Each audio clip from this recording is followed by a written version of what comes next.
Hey YouTube, JC here. As you can see already, I have an orange hat on. Just got a orange Kubota hat from one of our dealers the other day. Very nice. A bunch of people at work got one because I handed a bunch of them out from the vendor, and people that didn't were very jealous. So I guess I'm gonna have to try to get some more next time I go. But anyways, kind of an orange theme because got a new knife in. This is one I've been waiting for a long time.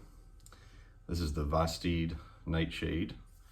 I need to move my drills. Every time I'm making a video, they always get hit. For some reason on these, I don't know why, but they never put what they are on the tin. They put it on the outside of the sticker. And then when you take the sticker off, that's going with it. But you get this little cool thing with it, Nightshade TH, it says. It's a 154 cm, 3.26 inches, shilling cutter is what they call it, flat grind, set and finished, G10 material, and it's a liner lock. Thinking it's steel. I have a magnet right here, but I'm pretty sure it's steel. We can look at it real quick. But I have an orange magnet, so yeah, it's steel liner locks. That's what I figured. Didn't feel like titanium to me, which for this cheap of a knife, I'm sure it wouldn't be titanium. But really cool little knife, really cool little blade. Reverse open. It's, to be honest with you, it's a little sticky right now. It's new, but that's one of the things I don't like about it. You can see right there the difference. You really can't, because of this little cutout right there, you can't get your finger in there to reverse flick it as well. You have to really think about it and get it around it to reverse flick it.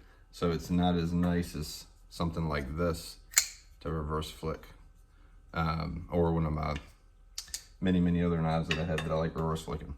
But anyways, I'll just get the hang of it while I'm using it. I already got fingerprints on it. But this is a cool little knife, and one of the reasons I like the blade on this, it almost reminds me, have you guys ever seen like the cigar cutters? It looks like a cigar cutting knife, you know. So anyways, I like it. It's pretty cool. I always wait. I don't usually get first releases of stuff. I wait until they work out the kinks. Like, I'm not getting the Maverick right now. There's been way too many comments about that right now.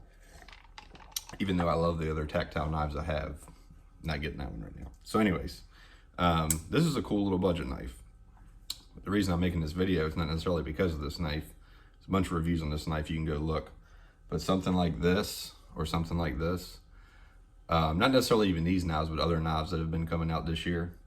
I've seen not just one, but several videos where people are talking about, oh, you don't need expensive knives anymore. You can throw your expensive knives away and replace them with these. Or I've even had comments. I'm not a big YouTuber by any means, but I've had a bunch of comments, and mainly my shorts for some reason. People always make smart comments on my shorts and say that expensive knives are for people with more money than brains, or people that don't have enough sense, or something like that. So I'm gonna be honest with you, and this is just my opinion. Everybody has their own opinion, and there's a reason, you know, people buy certain things. Like, you could just say TV. Does everybody really need a huge big screen TV, or a really fancy phone, or, you know, a fancy car? Certain things people like, certain things people collect. Okay, I could literally do 99% of everything I want to do with something like this. This cost, what was it, $12.50 or 12? I don't know. It was like $12 or something. Whatever it was, whatever I paid for it. This is all you need. It's really all you need, to be honest with you. But we like collecting stuff. I like collecting stuff. I like knives, and to be perfectly honest with you, I wouldn't trade any budget knives I have for something like this.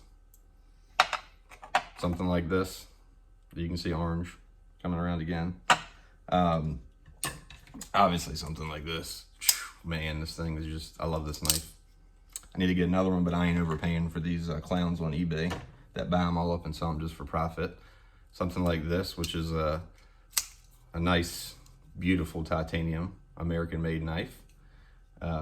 This was a Smoky Mountain Knife Force exclusive for some reason, because when I did the video, it said that they came in. I hate doing that when it's above my head. for some reason. But anyways, great titanium knife, $199 is what I paid for that from Smoky Mountain Knife Works. Or if I'm being perfectly honest with you, something like this. This is a cool little, this is a Neutron. It's just a cool little knife, you know. Beautiful action. They have an Atom and a Neutron. And this one's, I think they come at $185 or something like that. $179 I think for the base. And it's $200 for the Atom. I have a bunch of different ones of these and a bunch of different scales, a bunch of different materials, different scale materials, G10 carbon fiber, titanium. But you know, it's just something about the feel of well-made, American-made knives to me. And let's be honest.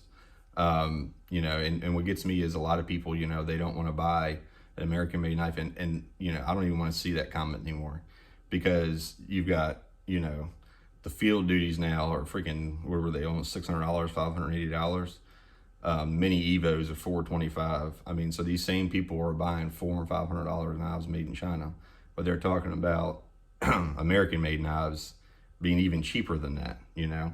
And I will agree. I don't know if I'm going to buy any more of the Sebenzas because they raised the prices on them.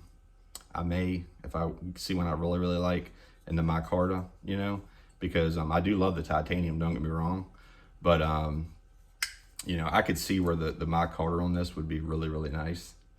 Like I said, they raised them $100. But it's still, even what these are going for, or what this is going for, you know, still cheaper than a lot of the China-made knives, you know. But I wouldn't, but like I said, as far as, we're talking about budget-made knives though. That was just a little rain I got on. We're talking about budget-made knives. There is no budget-made knife, and I love these knives. These are really, really cool knives. I mean, I've been, you know, especially this one, I've been carrying this one.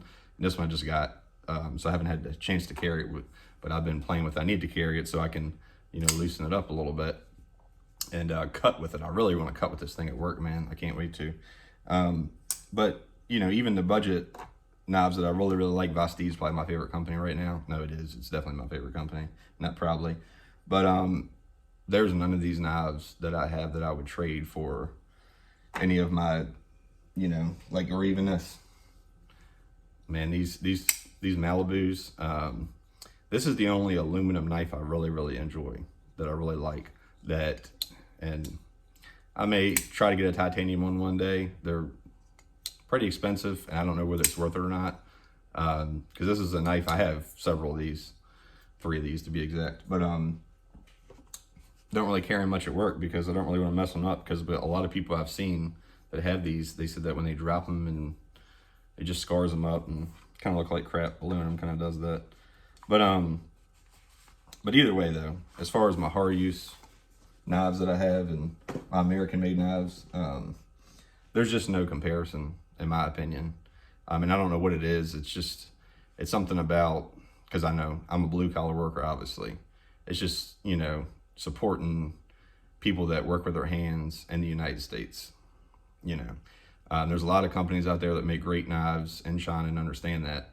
I'm not even talking about the companies that come from China, like WE and stuff like that. You know, they're their own kind of entity, but you have a lot of these U.S. manufacturers that are charging the same amount to get their knives made in China. And yes, the company is, you know, in the United States, where there's a couple guys or a team or something in the United States, and they're getting knives made over there for a cheaper price. And, you know, like I said, people complain about the cost of American-made knives, but these same people are buying those knives, and they're the same or more than the American-made knives that are the good quality ones, you know, is what I'm saying. So to me, it's kind of, it's a moot point right now. Because a lot of these knives, like I said, they're even more expensive than some of these American-made knives that are top quality, great knives in my opinion. But yeah, I mean, it's just a quick video, just basically my point, because I've seen, like I said, I've seen a bunch of videos on it and several comments just to me. I can imagine what the bigger channels are getting, but you know, where people are saying, you know, you see a lot of comments all the time about, oh, these knives are too expensive, there's no point in buying them, and all this crap. And that's all fine and good. I had another knife. Oh yeah, I got another knife I brought out. And people don't like expensive knives. They're definitely not gonna like something like this. But man, this thing, I'm gonna tell you what, Man, just the action on this thing and the feel of it. And not just that, this is the only Medford I have, by the way. And I got it because I wanted something that I could use at work. Just the sound of that. It's just insane. It's nothing like it, to be honest with you. The titanium, the craftsmanship. I'm really blown away with this knife, to be honest with you. This is a really, really cool knife. Whether I'll get another one, I don't know, because our other designs are so big and bulky. I don't know whether I could use this. And to be honest with you, it's a little thick. I mean, I still like the knife, but you know, it's actually a great cutter for the blade, as thick as it is. Look at the top line on that thing. The other knives he has are just a little too big and bulky for me, so this is good enough for now, trust me. And I do really love this knife. But I wouldn't trade any of my, I wouldn't trade 10 budget knives for, you know, like I said, one of these, 20, 50, every one of them. I wouldn't trade, put it this way, I'd rather have this. Like if somebody said you had to have either keep every budget knife in your collection and get rid of this, or keep this and get rid of every budget knife you have in your collection, I wouldn't even lose sleep. I mean, it would be like, I'll be carrying this every day. I don't care. It's a big deal to me. So that's just my opinion. And let me know where you stand on it. This is JC again.